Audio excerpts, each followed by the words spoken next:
Well, you'd end up with this, the most powerful convertible ever made.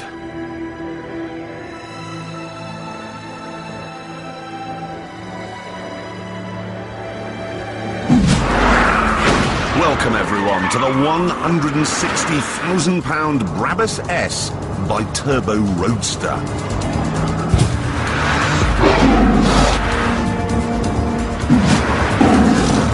Sweet mother of God, this is fast! The secret to all this speed, of course, is the engine.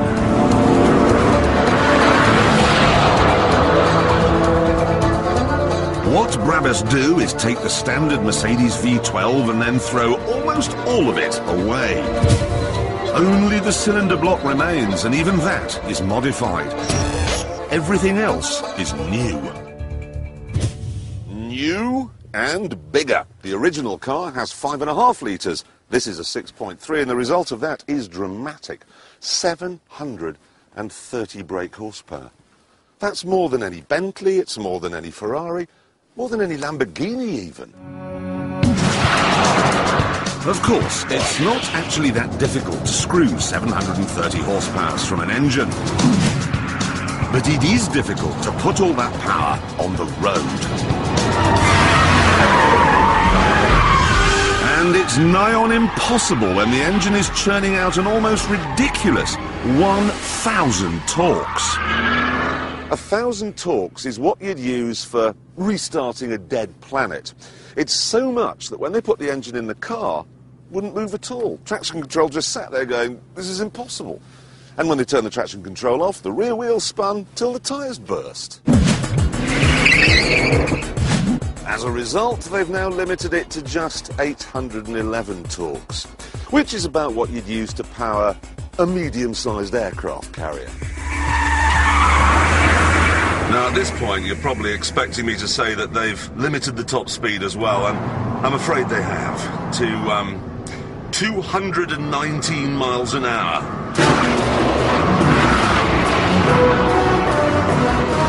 The top speed is incredible, but the way it gets there boggles the mind. 100. 120. 140. I'm now going 180. Faster than the top speed of an Apache helicopter gunship. I'm running out of runway.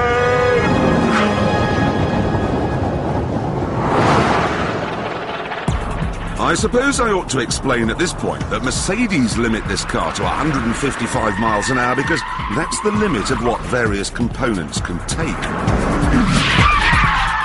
So if you're going to make it go 219 miles an hour, those components have to be changed. That discrete body kit, therefore, is not for show. It's there to keep me on the ground, which is handy when you're doing 320 feet a second. And what kind of underfloor engineering does the BRABUS have to keep it in check at this kind of speed? Well, put simply, it's all very big. The brakes are the size of dustbin lids and have 12 pistons each. The tyres could encompass Neptune, and at speed, the whole car sits lower to the road than normal by 15 millimetres.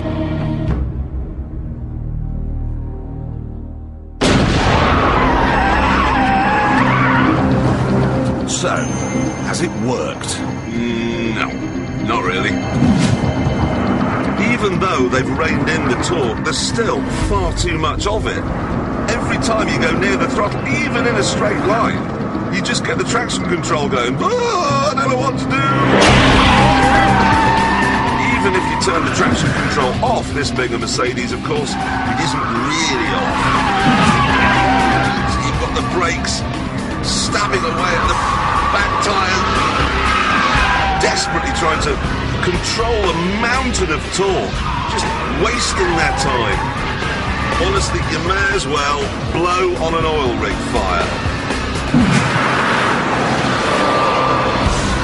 You have to develop a new technique, which is blast down the straight. hard on the brakes. Ooh, I think I've just made a crease in the runway. And then go very slowly, slowly, ease the power in, still the traction control squirming away, and then, oh, no, that was too much. It's very hard work, this. And worse, after a worryingly short amount of time, the brakes were completely shot. Still, at least this meant I could pull over and stop the madness.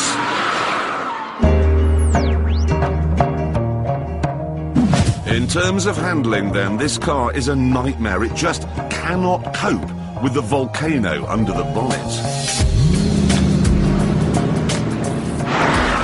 Here, then, is 2 and a bit tons of proof that absolute power really does corrupt.